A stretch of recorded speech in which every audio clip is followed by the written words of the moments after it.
पंचायत समिति स्तरीय अभियोग शुणाणी और समाधान शिविर अनुष्ठित।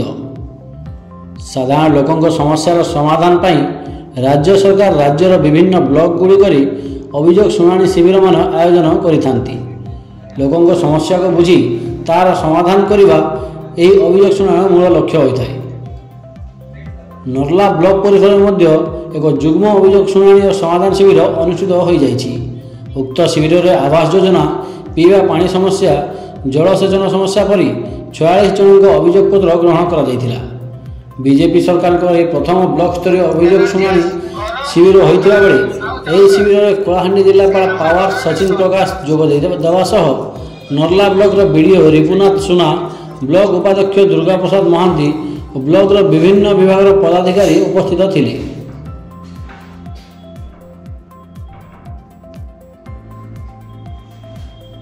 कलाहांडी संग्राम सहित अनिल कुमार की रिपोर्ट सत्यर स्वर।